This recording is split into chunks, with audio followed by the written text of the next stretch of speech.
दोस्तों, अपराधी जब भी कोई अपराध करने जाता है तो उससे पहले एक प्लान बनाता है ज़रूर, और उसी प्लान के तहत अपने बुरे काम को भी अंजाम देता है। लेकिन वो बात सोच लेता है कि इस काम को अंजाम देने के बाद अपनी जो दुनिया है पूरी तरह से खुशीमय तरीके से बीत पाएगी। लेकिन होता कुछ उल्टा ही है। कहा गया दोस्तों कि इंसान जैसा कर्म करेगा उसको सेम वैसा ही फल मिल जाएगा। आज की घटना में सेम कुछ ऐसे ही होता है। एक महिला होती है, कुछ ऐसे परेशानी में पड़ती है कि उसी परेशानी से निजात पाने के लिए कई सारे गलत फैसले लेती है, जिसकी वजह से वह महिला एक दिन ऐसे कर्म करती, वह कई लोगों के साथ जेल के सलाखों के पीछे भी पहुंचने के लिए मजबूर सा हो जाती है। लेकिन जब लोगों के सामने अब सच्चाई निकल के आते हैं, सुनने के बाद लोगों के रोंगटे भी खड़े हो जाते हैं। आखिर क्या था इस घटना में, इस घटना में क्या हुआ, इस घटना की आप पूरी तह तक सच्चाई जानने के लिए इस वीडियो को आप लास्ट तक जरूर देखिएगा। नमस्कार दोस्तों, मैं प्रदीप कुमार आपको इस क्राइम ऐसे कैसे चैनल पर मैं स्वागत करता हूं।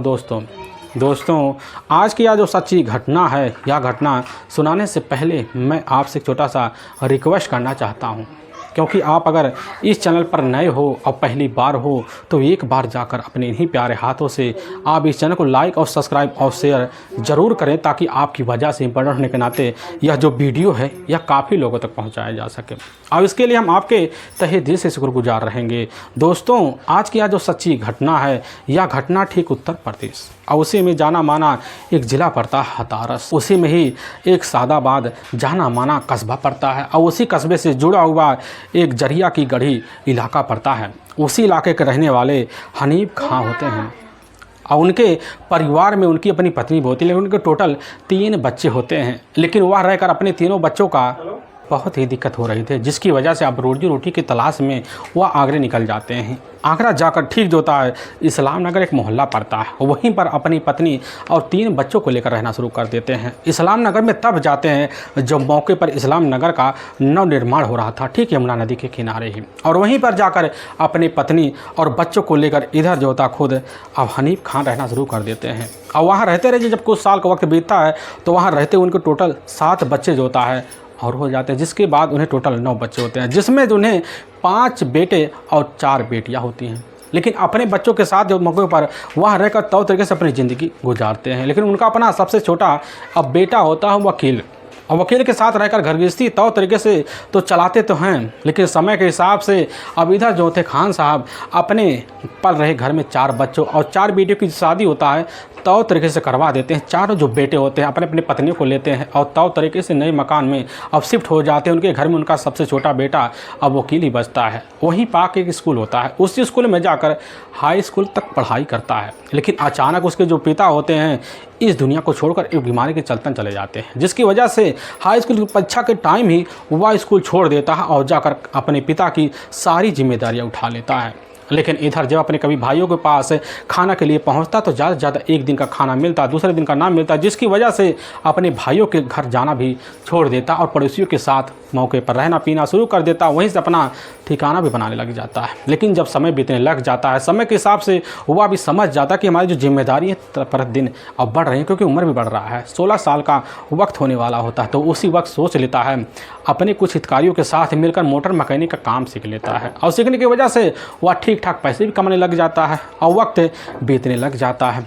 और ज़्यादा से ज़्यादा उसका जो आना जाना होता है वहीं रहने वाले मोहम्मद शौकीन होते हैं। उनके परिवार में उनकी अपनी पत्नी भी होती है, लेकिन उनके टोटल 3 बच्चे भी होते हैं और उनका परिवार खुशीमय तो होता है। लेकिन समय के हिसाब से उनकी जो पत्नी होती है अचानक भी इस दुनिया को छोड़ के चली जाती है, जिसकी वजह से मोहम्मद शौकीन जो होते हैं एक युवती होती है जिसकी उम्र लगभग मोहम्मद शौकीन से 15 साल छोटा ही होता है, अब जिसका नाम हसीना होता है। अब हसीना के साथ जब जाकर शादी करते हैं तो तरीके से ज़िंदगी तो बिताते हैं, लेकिन मोहम्मद शौकीन जो होता है हसीना साथ रहते रहते अब हसीना के टोटल अपने खुद के 7 बच्चे भी हो जाते हैं। समय तो बीतने लग जाता है और 11 बच्चों के साथ मोहम्मद शौकीन ज़िंदगी तो बिताते हैं, लेकिन इसी बीच हसीना के जो चाहते होते हैं तो तरीके से बढ़ने शुरू हो जाते हैं, जिसकी वजह से हसीना की ज़रूरतों को पूरा करने के लिए मोहम्मद शौकीन काफ़ी दिक्कतों का सामना करते हैं। इसकी वजह से आए दिन झगड़े तकरार शुरू हो जाते हैं। लेकिन इसी बीच जो होता है अब वकील का भी ज़्यादा से ज़्यादा मोहम्मद शौकीन के साथ दोस्ती बन जाता है। इधर मोहम्मद शौकीन जो होते हैं वकील को भी अपने घर से कभी कभी खाना पीना दे दिया कर, जिसकी वजह से आना जाना बढ़ जाता है। और इधर जैसे ही पहली नज़र जाकर हसीना की वकील पर पर्दा पड़ने के बाद उसके हट्टा बट्टा देख कर वो एकदम दीवाना सा हो जाते, क्योंकि उस समय हसीना की जो उम्र होती है लगभग 40 साल के आसपास होता है, वकील की उम्र लगभग 16 साल के आसपास होता है। दोनों एक दूसरे से जान पहचान बनाते हैं और बनाने के बाद जो होता है वकील जो होता है बुलाते ही एक बार में इधर मदद के लिए हसीना के पास पहुँच जाता। लेकिन समय बीतने लग जाता है, बीतते बीतते जब कई महीनों का बीता दोनों के बीच रिश्ते भी पनप जाते हैं और रिश्ते की पनपने के बाद दोनों अपने सारे हदों को पूरा कर जाते हैं। और ठीक जो होता है 2 साल पहले हसीना इधर वकील को अपने साथ लेती है और हैदराबाद जाने के लिए प्लान बना लेती है, लेकिन प्लान जो होता है वहीं उनका धरा का धरा रह जाता है। लेकिन वहीं पर वकील जो होता है अपने प्लान के तहत ठीक उत्तर प्रदेश का अब जाना माना जो शहर पड़ता है हथारस, और हथारस आता है और वहीं पर एक बाल पट्टी इलाका होता है, उसी इलाके में जाकर एक किराए का कमरा लेता है और वहीं पर जो होता है इधर हसीना के साथ रहने लग जाता है। और वहाँ रहते रहते जब कुछ वक्त बीतता है तो दूसरी तरफ मोहम्मद अब शौकी के जो परिवार वाले होते हैं काफ़ी परेशान हो जाते हैं कि हसीना अब गई कहाँ, क्योंकि उम्र भी लगभग हसीना को हो चुकी होती है कि आखिर इतनी अवस्था होने के बावजूद भी हसीना कहाँ जा सकती, जिसकी वजह से लोगों के मन में अब शंकाएँ होने लगी थी कि आखिर हसीना के साथ कहीं कुछ गलत वही हो गया है। इन सब आंखों के बीच जो होता है मोहम्मद शौकीन अपनी कोतवाली में जाता है और अपनी पत्नी का गुमशुदा का मुकदमा दर्ज करवा लेता है। और पुलिस की जो टीम होती है हसीना की तलाशी करती, काफ़ी जगह खोजबीन करती है, लेकिन हसीना का कहीं अता पता नहीं चलता है और तलाशी करते करते लगभग 1.5 साल का वक्त बीत जाता है। तो शौकीन की एक अपनी दूर की बहन होती है, मौके पर हथारस में कुछ सामान ले रही थी, तो उसकी जो बहन होती है उसी वक्त अब अपनी भाभी हसीना को जब देखती शिनाख्त कर लेती है और पड़ोसी वकील को देखती तुरंत पहचान लेती है। दोनों को पहचानने के बाद शंके बस घिर जाती है और वहीं जब उसको जानकारी दोनों पति पत्नी की तरह अपने ही इसी अब जो होता है बाल पट्टी इलाके में रह रहे हैं। अब इसकी जानकारी आकर अब मोहम्मद शौकीन को लग जाता है और शौकीन जब खबर पाता है तो अपने रिश्तेदार को लेता है और कोतवाली पहुंच जाता है। वहाँ के कोतवाल को लेता है और बाल पट्टी जाता है। वहाँ से दोनों को पुलिस की टीम कस्टडी लेती है और जब थाने ले आती है, थाने में तो पहले इधर वकील की बेहद तरीके से पिटाई किया जाता है, लेकिन जब पता चलता है वकील पूरी तरह से निर्दोष है और इधर पूरी तरह से जो होती है अब हसीना वकील को अपना पति बना चुकी है और शादी भी कर चुकी है, जिसके बाद पुलिस भी उन दोनों को बीच लड़ाना नहीं बना चाहे, दोनों को सहमति देती है और दोनों जो होते हैं राजीनामे लेते हुए दोबारा अब बाल पट्टी रहना शुरू कर देते हैं। और जब वहाँ रहने लग जाते हैं तो इधर जो होता है कुछ वक्त बीतता लेकिन दोनों को डर सताने लग जाता है और वह इलाका अब छोड़ देते हैं। और छोड़ने के बाद ठीक जो होता है अब जाकर सीधा वहीं पास एक इलाका होता है वहीं पर लेते हैं और वहीं पर रहना शुरू करते हैं। लेकिन दूसरी तरफ शौकीन की जो ज़िंदगी होता है अपने घर में अपनी पत्नी की वजह से काफ़ी जीना दुश्वार हो जाता है और उसी वक्त अपने भाई और अपने बड़े बेटे शेर शाह के साथ मिलता है। शेर खान के साथ मिलकर अब अपने ही पत्नी के इधर प्रेमी को हटाने के लिए बड़ा ही खतरनाक प्लान बना लेता है और वकील को इधर अपने कब्जे में लेने के लिए अपने बेटे शेर खान से संपर्क करता है। उसका जो बेटा होता है अपनी माँ से मुलाकात करने के लिए वकील से मुलाकात कर लिया करता था और शेर खान जब मुलाकात कर लेता था तो वकील से दोस्ती बना लेता है। दोनों एक दूसरे से समझ बूझ लेते हैं और यहाँ तक कि शराब का लती बना देता है और दोस्ती होने के नाते लती बनने के नाते दोनों एक दूसरे पहचान बन जाता, आना जाना बढ़ जाता है। लेकिन इस चीज़ की खबर मोहम्मद शौकीन ने लोग समझ जाता कि हमारा जो काम है अब बड़ा आसान हो गया है, जिसकी वजह से अपने बेटे के ऊपर दबाव मारता है और अपने एक चचेरे भाई के बेटा होता है आजम खान उसको भी अपने साथ ले लेता है। अब तीनों मिलकर वकील को ही अपने रास्ते से हटाने के लिए प्लान बना लेते हैं।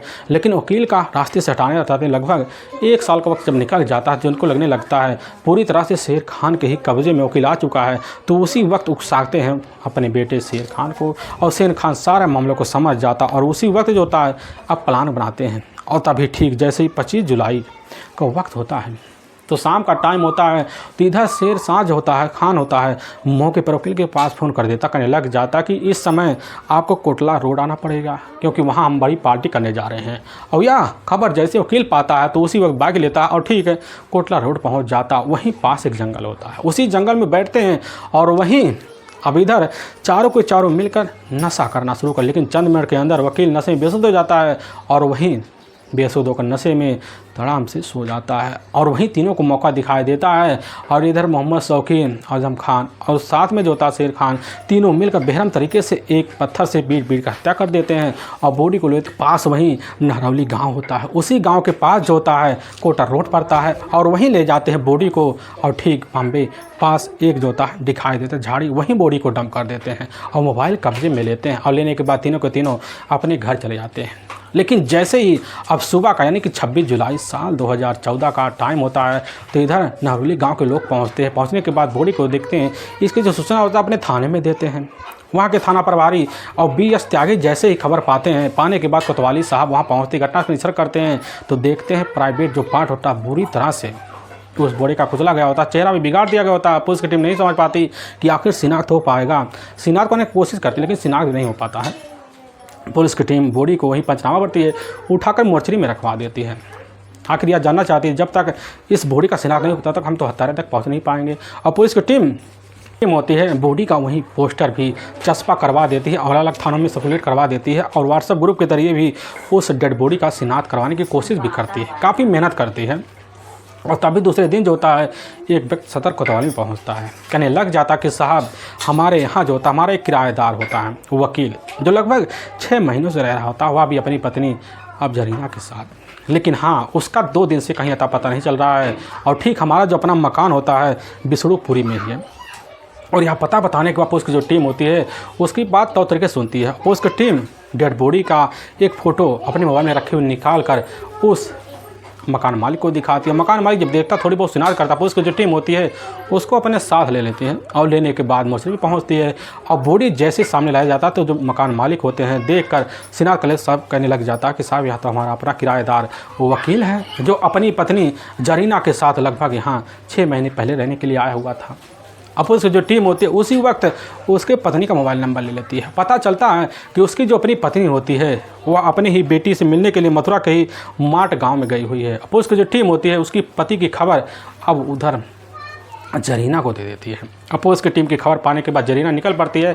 2.5 घंटे के बाद जो होता ठीक अस्पताल पहुंची, मोर्चरी में बॉडी को देखती है और चीज़ खिलाना शुरू कर देती है। लेकिन पुलिस की जो टीम होती है जरीना से जब पूछताछ करती है तो जरीना पुलिस के सामने बेधड़क कह देती कि साहब हमारा अपना पहला पति होता है मोहम्मद शौकी और साहब हमारा अपना बेटा शेर खान होता है और साहब एक चचेरा बेटा है जिसका नाम आजम खां है। तीनों ने मिलकर हमारे पति की बेहरम तरीके से हत्या की है। पुलिस की जो टीम होती है उसी वक्त अब जरीना के तहरीर पर तीनों के ऊपर मुकदमा दर्ज कर लेता है और तीनों की तलाशी करती है और इधर कस्टडी में ले जाता। तब तक जो होता है इसकी जो सूचना होता है अब जाकर वकील के भाइयों को लग जाता है, वह भी पहुंचते। पुलिस की टीम उनसे भी पूछताछ कर लेती है और तभी एक भाई के द्वारा पता चलता है कि इसमें भी जरीना भी शामिल। पुलिस की जो टीम होती है अब जरीना को, लेकिन जब तीनों से पूछताछ या तीनों जो टूट जाते हैं और पुलिस के सामने अपना जुर्म कबूल कर ले, जिसकी वजह से पुलिस की जो टीम होती है सुनकर सन्न से रह जाती है और तीनों को पुलिस की टीम अपने कब्जे में लेते ले जाकर कोर्ट में पेश कर देती है और कोर्ट में तीनों के ऊपर काफ़ी गंभीर धारा मुकदमा दर्ज करके ले जाकर हमेशा हमेशा के लिए जेल सलाखों के पीछे डाल देती है।